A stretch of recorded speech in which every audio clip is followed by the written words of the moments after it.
Fault Art Designs, and we are going to learn how to do paper piecing. It's all really about the pattern and the templates. What you see here is a template because it is a piece of the larger pattern, and you'll know it's a template because you can see that the numbering inside the template all starts with the same letter A and then works its way from 1 until 5. You will know it's also a piece because it has a solid border around the edge with a seam allowance on the outside shown as a dotted line where you will cut out your piece of the template. We now cut out our piece by going around the edge with the scissors, and just remember, don't chop off that seam allowance. You really do need it. I just use plain printer paper. I have an A4 sized paper that the printer uses, and I've never had a problem with just using plain paper. A lot of people will go for a much fancier type of paper, but I found that the printer paper works very well. Now that we've cut out our piece of pattern, we need our fabrics. And the first piece of fabric I cut out was roughly 6 by 6 inches, and it was just because for a beginner we're going to work with bigger pieces of fabric, giving you enough room to sort of wiggle about. We really just needed a piece of fabric the size of the center block, sort of the center diamond that is inside that template. We always start with number 1 and we will then move towards number 2. Now we're going to place the template onto our fabric, and you'll see that it's even past the lines that make it the seam allowance. This is because only later on we will be cutting it back down to the right size. But a thing to note, with the first piece in all your paper piecing ever, the first piece will always be the printed side will face, say, down towards the desk. The wrong side of the fabric will face the back of our paper, always in the first piece. From then on, all the other pieces will face the printed side towards the other printed side. So number 2's printed side will face number 1's printed side. We can pin our piece of fabric onto our paper now so that it can hold it for us while we're working onto the next piece of fabric, which will then cover A2. What I like to do is turn the block around so that the line between A1 and A2 will then be facing the top. It will be facing upwards. This is our second piece of fabric, and I cut it roughly 3 inches by 6 inches. It's also a plain piece of fabric so that you can get an easier idea of what to do without worrying about the patterns.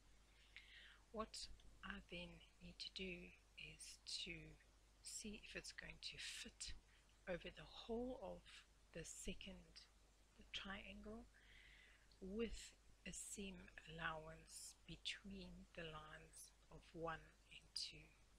Seam allowance, make it roughly about a ½ inch each time. Here you can see I placed my piece of fabric over the top of A2, and it also covers the line between A2 and A1, so now I know that it is going to be the right size. We're now ready to put our second piece of fabric onto the first piece of fabric. So what we will do is we were working in the back of our paper and not on the front. We only put our fabric over the front of the page, the template, so that you could see that it was going to fit.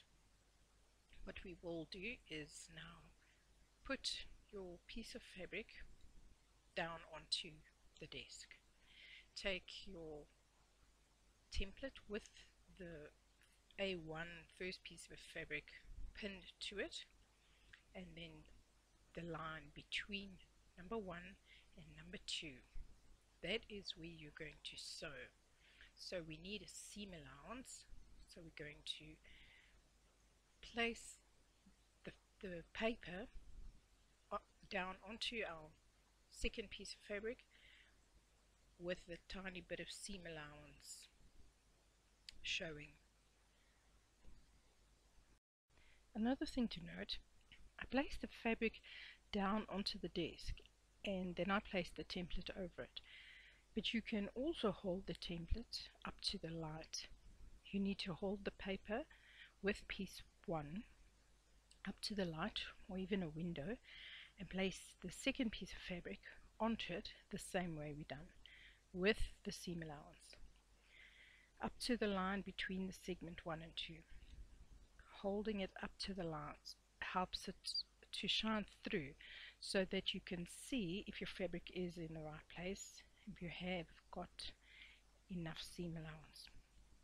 Remember, you always need to cover all the seams with fabric as well. You can take a pin and then secure fabric 2 to the template. Now we're going to take our template with our fabrics over to the sewing machine. You will see here that I have changed my stitch length on my machine to 1.5.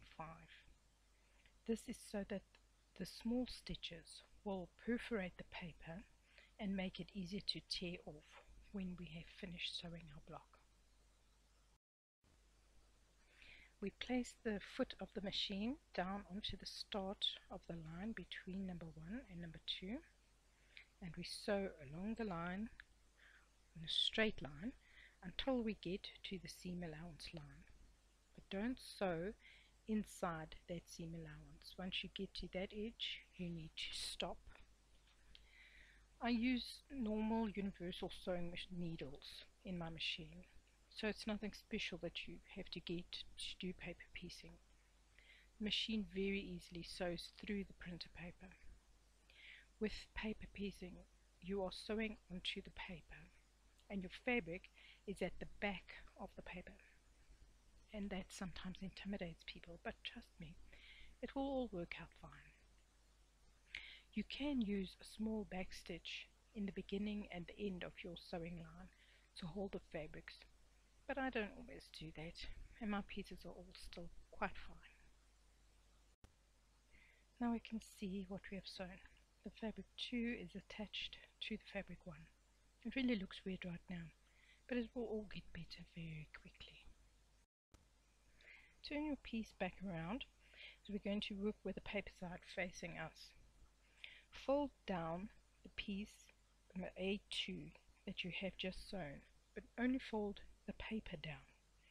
Behind it you will see the fabrics number 1 and number 2 are sticking out.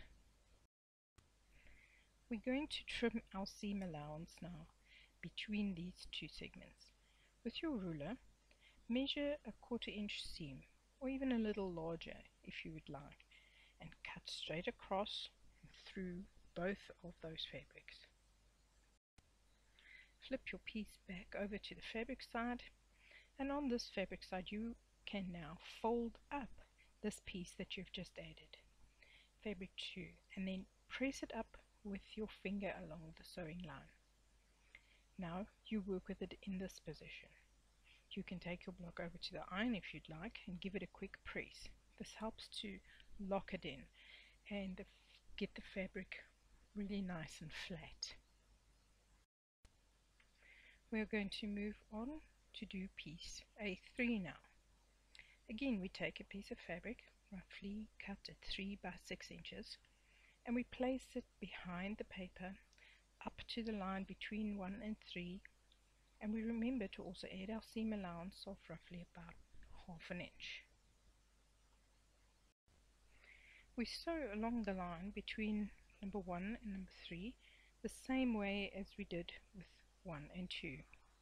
While the fabric is still down, we turn our block with paper side to face us, fold down the paper segment that you've just sewn, and neaten the seam between the fabrics.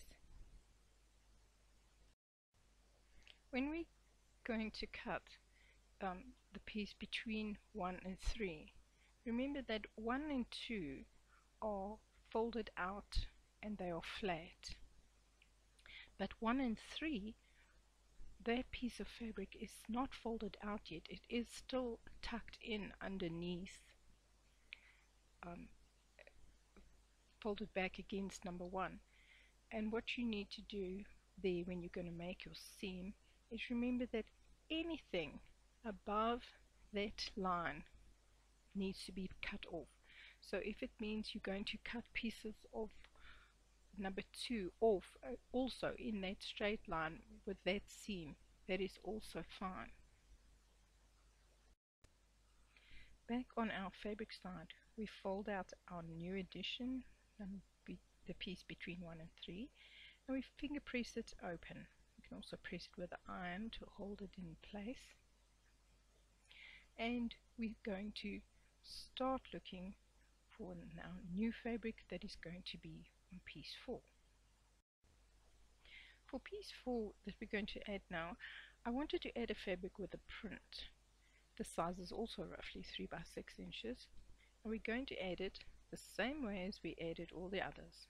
Only thing to remember here is that the print side of the fabric needs to face upwards. It needs to face you. Here you can see piece 4 we're going to add is facing up towards piece 3. If piece 3 was a print, it would be the 2 right sides facing each other. This is where many beginners get it wrong and have to sit and unpack the piece that they've just added. The only ever difference will be on piece 1. Number 1 will be the right side away from the paper, and all the others, if they have a print, will be the print side facing the paper and towards you. Sew your piece 4 to the template now, then fold the template back down, measure your seam allowance, and cut straight across all fabric sticking up above that line. On the other side, fold up your piece fabric that you've just added and press it into place. Here you can see our template on the fabric side again. Pieces 1 in the center with 2, 3 and 4 are now attached. We're going to do the last piece the exact same way. Now we add piece A5 to our template, and the same procedure applies to this one. We cut a piece of fabric big enough to cover all the lines, including our seam allowances. Again, I used a piece 3 by 6 inches, and I lined up my piece to the line between A1 and A5, added my seam allowance of about a ½ inch, and then sewed along the line between number 1 and 5.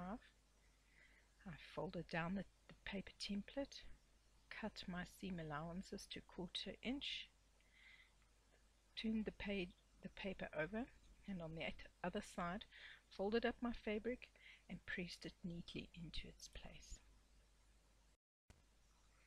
Now we have our template covered with all the fabrics, and yes, it does look a bit weird, but all paper piecing will look this way until we trim our block to the right size. To trim our block, we need to have the paper side facing us. The template side must be up so that we can actually see what we're doing. Take your ruler and line it up with the edge of the template. Remember, don't cut off that seam allowance. You really need it. Now cut around that block, trimming all your edges neatly. We've cut down all the edges around the block, and you can give your block another quick press with the iron. Please don't remove that paper yet. You're really going to need to see where the seam allowances are. When you add another block to this block, you will line up those seams, you line up the seam allowance, and you will be getting a very accurate block. And this is our block all finished. Paper piecing works the same way as this every single time. It takes a little bit of practice, but it soon becomes very repetitive and not very intimidating. If you are making these blocks as part of our beginners block of the month for 2015, you will need to make 4 of these blocks, each of them the same way. The colors of fabrics you choose is entirely up to you, and the quilt we plan to make in this series will be one with geometric shapes. You can get more information on the blog at quiltartdesigns.blogspot.com. Thanks very much for watching.